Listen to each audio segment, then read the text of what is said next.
water allocation para sa buwan ng Hunyo, ating alamin kasama si Engineer Patrick Dizon, Department Manager ng Water and Sewerage Management o MWSS. Engineer Dizon, magandang tanghali po. Magandang tanghali, Ms. Ninya at Sec Dale at sa lahat po ng nanonood po ng Bagong Pilipinas ngayon at maligayang araw po ng kalayaan po sa ating lahat. Yes, Happy Independence Day rin po sa inyo. At sa ngayon, balita po namin na hihilingin daw ng MWSS mula sa NWRB na taasan ang water allocation ng hanggang 52 cubic meters ngayong buwan po ng Hunyo. Ano po ang dahilan para dito? Tama kayo, Ms. Ninya po, no. Ang ating raw water allocation po no na nanggagaling sa Angat Dam para sa domestic water supply po ng Metro Manila ay binibigay po sa atin ng National Water Resources Board on a monthly basis po, no. Pero nitong nakarang buwan po, no, nitong kasagsagan po ng El Nino at para na din po mamanage po natin yung ating pong tubig po sa ating reservoir ay binibigay po sa atin yung allocation every 15 days. So since last year po, no, ang hinihingi po nating allocation at napagbibigyan naman po tayo dito, Ms. Ninya, no, ay nasa around 50 CMS or equivalent po ito sa 4.5 billion liters per day po, no, na tubig kada araw. Pero nitong summer po, no, sa pakikipagtulungan na din po ng ating pong interagency technical working group ng Angat Dam Operations ay na-manage naman po nating mabuti ang ating pong reservoir dahil sa walang pag-uulan nitong summer ay at dahil na din po, no, mataas din po kasi yung demand po ng tubig po ng ating pong mga customers ay nasa 30 to 40 cm kada araw po yung binabagsak po ng ating reservoir. Pero nitong nakaraang mga linggo nung nag-umpisa na pong umulan sa ating pong mga watershed ay maganda naman po yung naging epekto nito kasi napababa nito yung daily decrease po ng ating reservoir mula 30 to 40 cm ay sa ngayon po, no, ay nasa 10 to 20 cm na lamang po kada araw. Kaya hiniling muna natin po, no, sa NWRB na i-maintain yung dating binibigay po sa atin na allocation kada buwan po, no, na 50 cubic meter per second. Engineer, kung sakali naman pong hindi aprubahan ang karagdagang water allocation, ano po ba yung magiging epekto nito? Asikdale, no, 90% po ng ating raw water requirement ay kinukuha po natin, no, sa Angat Dam. So tulad ng nabanggit ko kanina ay maganda naman po yung naging epekto ng pag-uulan po, no, at sama ng panahon sa ating pong mga watershed. So ang ginagawa po naman po natin as part po ng operational protocol po, no, sa ating pong mga binabantayang mga dams ay talagang ni-utilize po natin yung mga local inflows po, no, na nanggagaling po sa ating mga watershed at binabawasan po talaga natin yung tubig na nire-release sa atin sa Angat Dam. Pero meron din po kasi Dale, no, yung mga araw po, no, na wala din po talagang pag-uulan kaya yung mga times po na nagagamit po natin yung mga naipon nating tubig sa ating mga reservoir sa Ico Dam po sa Calamasya Dam. So para lamang po ma-maintain po natin yung tubig po na naiipon natin sa mga nakaraang araw po, no, kaya po tayo nag-request na mabigyan pa din po tayo ng 50 cubic meter per second para maiwasan din po natin yung mga water service interruption. So ang sa amin naman po, no, ay mas mabuti na rin po, no, na meron tayong buffer para just in case po kailanganin natin ay may magagamit po tayo. So tulad ng nabanggit ko po, no, ay kung hindi naman po natin kailangan ay at kung malakas naman po yung tubig na nanggagaling sa ating pong mga reservoir ay hindi naman po natin kukunin yung buong 52 cubic meter per second. Engineer, sa ngayon po ba, ano ang update sa mga water service interruption sa ilang mga lugar? At ano po ang dahilan nito? Dahil may ilang lugar na po sa Metro Manila rin po ang nakakaranas ngayon ng mahinang daloy po ng tubig.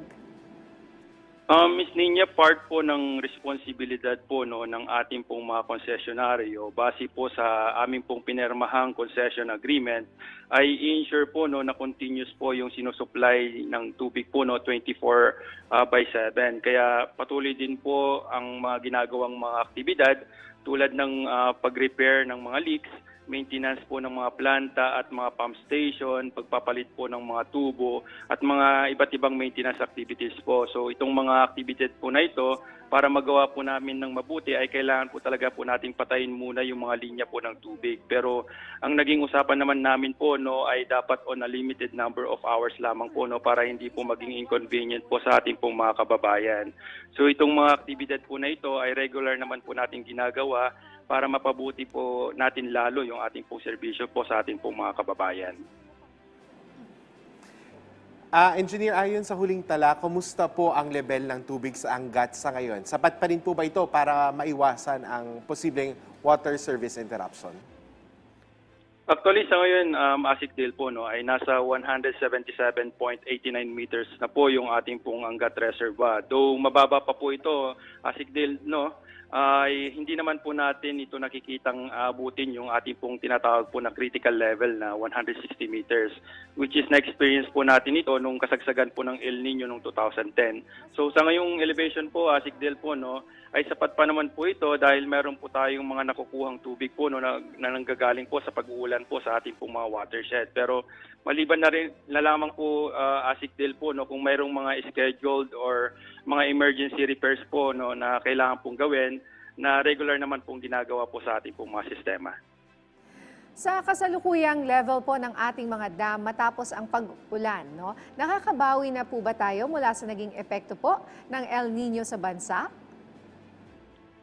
Actually, Miss Nina po, yung mga thunderstorm po ngayon, at yung mga parating pa po ng mga tropical cyclones po, dahil sa nakaambang La Nina phenomenon po, ay pinaghahandaan din po natin ito ngayon, lalong-lalo na po yung mga epekto din po nito sa ating pong mga dams. Pero makakatulong din po sa atin ito para ma-refill din po yung ating pong mga binabantayang mga tatlong reservoir na pinagkukuhanan po natin ng tubig. So base na din po sa ating pong historical trend po ng ating mga reservoir from January to June ay talagang pababa po yung ating pong level po ng tubig dahil nagagamit din po natin ito. Pero pagdating naman po ng July to December ay aakyat na din po yung level po ng ating pong mga reservoir. So itong trend po ng pagbaba at pagtaas po ng level po ng ating reservoir ay nangyayari po ito during normal or mga neutral na weather conditions po, Miss Nina. Actually, kahit El Nino man yan or La Nina, ay nangyayari po talaga itong pagbaba at pagtaas po ng ating pong mga reservoir. Kaya sa susunod po ng mga buwan po, ay asahan po natin na tataas pa po lalo yung level po ng ating reservoir dahil parating na rin po yung mapag-uulan po sa ating pong mga reservoir. Engineer Dizon, ano naman po ang update ngayon sa mga ongoing project ng MWSS? Maari po ba kaming humingi ng detalye dito sa Angat Water Transmission Improvement Project Tunnel number 5? And kamusta na po ito at kailan po posible matatapos ang proyektong ito?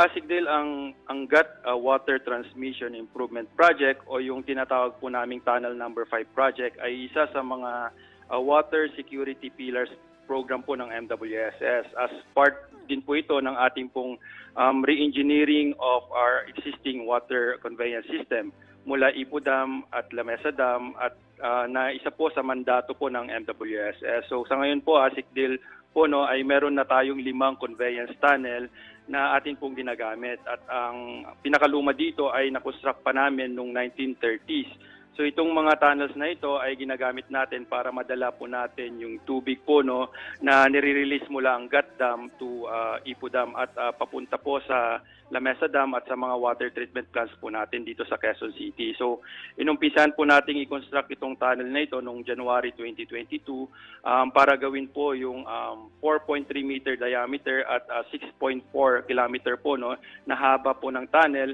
gamit po yung ating pong tunnel boring machine. So kahapon po, Asikdale po, ay after po ng mahigit na 1 taon po na construction ay nagkaroon po tayo ng tinatawag po nating breakthrough ceremony sa Ipo Dam dito sa Bulacan. So ito ay kung saan ang ating pong ginamit po na tunnel boring machine ay nakarating na po sa dulo ng ating pong 6.4 kilometer na tunnel sa Ipo Dam. So aside sa tunnel po ay meron pa po tayong gagawing mga konting structure po sa intake po nito.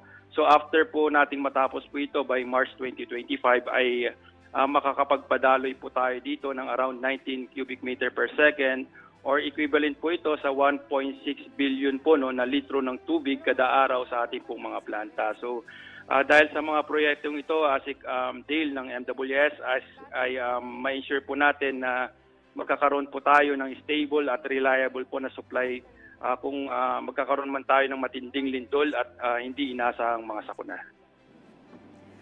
Engineer Patrick, mensahe at paalala na lang po para sa ating mga consumers, lalo na po pagdating sa pagtitipid ng tubig?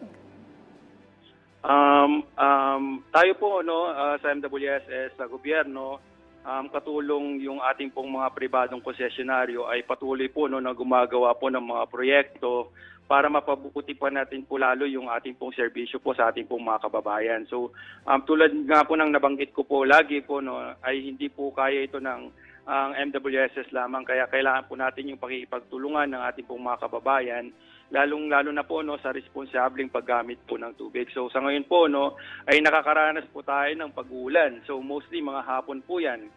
So kung mayroon po tayong malalaking mga timba, ay pwede po natin itong ilagay po sa ating pong mga lulod po no, at ipunin po natin ito para may magamit po tayo kinabukasan. So itong mga tubig na ulan po natin po na ito ay pwede po natin gamitin panlinis po ng ating pong mga parking areas, pandilig po sa ating pong mga halaman, at pwede din po natin itong gamitin po no, para pangbuhos po sa ating mga CR. So hayaan lang po natin itong mga tubig na ulan po na ito na maiipon po sa magdamag para mag-settle din po no, yung mga dumi po nito bago po natin gamitin. So maliit na bagay lamang po ito, Miss Nina, pero pag pinagsama-sama mo naman po no, ay malaki din po yung maitutulong. So yun lamang po at maraming salamat po ulit sa patuloy niyo pong pagpapaunlak po sa amin sa MWSS para may parating po namin sa mga ating pong mga kababayan yung mga inisyatibo po namin ginagawa para mapabuti pa po natin lalo yung serbisyo po natin sa patubig sa ating pong mga kababayan. Magandang hapon po at maligayang araw po ng kalayaan po ulit sa ating pong lahat. Maraming salamat po sa inyong oras, Engineer Patrick Dizon, Division Manager ng MWSS.